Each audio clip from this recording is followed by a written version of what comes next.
I'm Dr. Jim Taylor, and welcome to Prime Family Alert. This segment of Prime Family Alert focuses on stopping the runaway train. You're under tremendous pressure these days to give your children every opportunity and advantage. Whether piano lessons at age 4 or being a part of a traveling soccer team at age 8, you feel compelled by popular culture to get your kids on the fast track as soon as possible.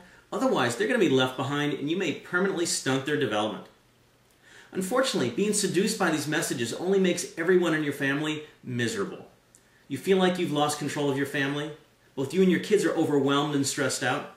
You feel terrible because you're not being the perfect parent. And your family has no time to enjoy each other. Despite feeling like your life is totally out of control, you actually can stop that runaway train if you want. Your challenge is to recognize how this runaway train, called family life in the 21st century, is hurting your family. You need to examine and reconnect with your values, or change them if necessary. You must then make deliberate choices about the family life you want to have, even if popular culture is telling you otherwise. The first step in stopping the runaway train is to not buy into popular culture's messages of fame and fortune through your children's achievements, and maintain perspective on why your children are involved in sports, the performing arts, and other extracurricular activities. Despite the Miley Cyruses and LeBron Jameses out there, I would encourage you to go under the following assumption. Your child will never be a superstar in anything. They won't be the next Tiger Woods, although these days I'm not sure anybody wants to be. They won't be the next Sarah Chang, the violinist, or Stephen Hawking, the physicist. Here's some interesting statistics. Only 1 in 10,000 kids gets a college athletic scholarship. I don't mean just major college scholarships as stepping stones to the pros or the Olympics. I mean Division II, Division III, and junior college. Of those athletes, only 6 in 10,000 make it to the pros or the Olympics. That means that the chances of your children becoming a pro or an Olympian, 6 in 1 million chance. Not a great way to bet. And the average career span of professional athletes is 3 to 4 years. All of a sudden, pursuit of such lofty dreams doesn't seem so attractive, does it? Here's another painful statistic. Between the ages of 7 and 13, 70% of children drop out of organized sports. That's 70%. The main reason? It's no longer fun. Your expectations for your children with regard to their achievement activities should include having fun, fostering their healthy development, love of a lifetime activity, appreciation for physical health, the development of life skills that will benefit them later in life. Everything else, a place on their high school varsity team, a scholarship, or even a professional sports career, is icing on the cake. If you accept only these expectations, your children will be as successful as they can be, and they'll also likely be happy. And that doesn't mean that your children can't be superstars.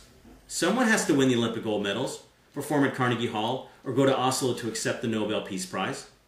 Yet, paradoxically, if you lift the weight of expectation of superstardom off your children's shoulders, and if they have the inborn talent and the desire, then they're actually more likely to achieve greatness.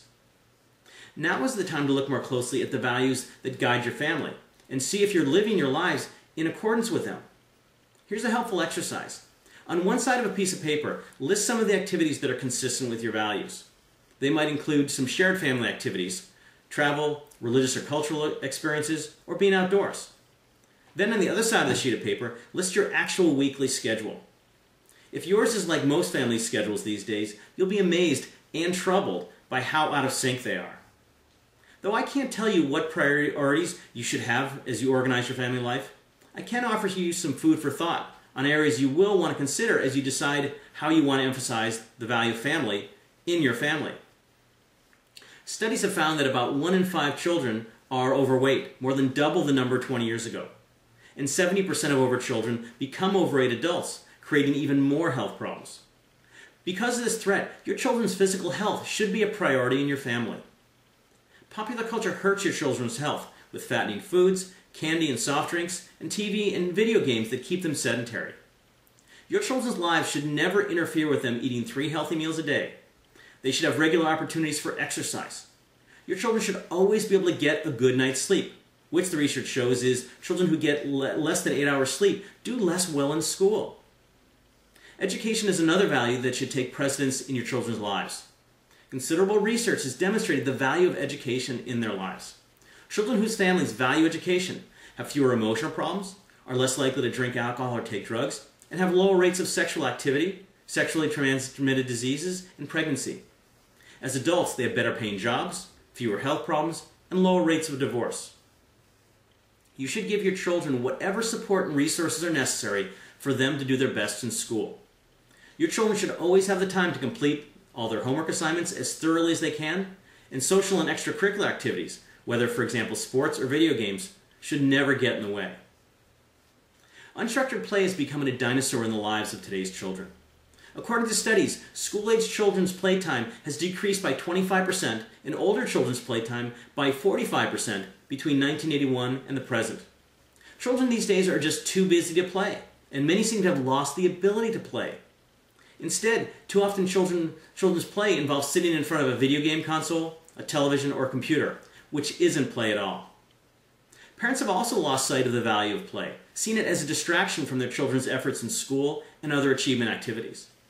They don't understand that playtime can help their children do better in school and get into college. Play fosters initiative, independence, and creativity. Children also learn to play and cooperate with others.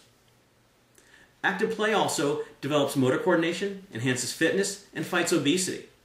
And don't forget the main reason children should have plenty of playtime. It's fun. A recent study reported significant relationships between regular family meals and higher school performance, better mental health, reduced drug use, and lower rates of early sexual behavior among teenagers. You don't have to have dinner together every night. That's probably not realistic. But reserving several nights a week is reasonable and necessary. Perhaps the greatest casualty of this runaway train is family time. I encourage you to set a time each week when your family do nothing. Yes, you heard me, nothing. So at least once a week, just hang out around the house, go to the park, play games, whatever. Now things get more challenging. It's one thing to say that you want to make your family a priority. It's an entirely different thing to tell your children that they can't do something that they want to do or to limit their participation. You must decide what activities your children participate in, how many at one time, and the depth of their involvement. Setting limits on the number and frequency of activities in which your children are allowed to participate is essential to stopping your family's runaway train. I recommend that you restrict your children to a maximum of 2 activities per season or semester, and no more than 1 extracurricular activity a day. In general, be sure that your children are involved for the right reasons, because they enjoy it. Their participation is consistent with your family values, and their involvement doesn't interfere with your family as the priority. Balance is one of the first values that's lost when your family's life turns into that runaway train. You want to encourage your children in their activities, but you also want to maintain your family's sanity. Your ability to make deliberate choices that strike a balance will determine whether your family is able to maintain control of the train that is your life. Ironically, healthy choices will create a family life that will not only make everyone in your family happier, but will also make the Joneses jealous. While the Jones parents are driving their children all over town to practices and lessons, stopping at fast foods on the way home, which by the way is not family dinner, you'll be at your home sitting down to dinner with your family, reading to them, playing with them, and talking to your children. While the Joneses are driving 5 hours on a Friday night to take their soccer-playing children to a tournament and dragging their less fortunate siblings along kicking and screaming, your children will have a picnic at the park, your children will play a pickup game of soccer with other kids in the neighborhood, and you can go to a movie together. Gosh, which weekend plans would you rather have? I'm Dr. Jim Taylor for Prime Family Alert.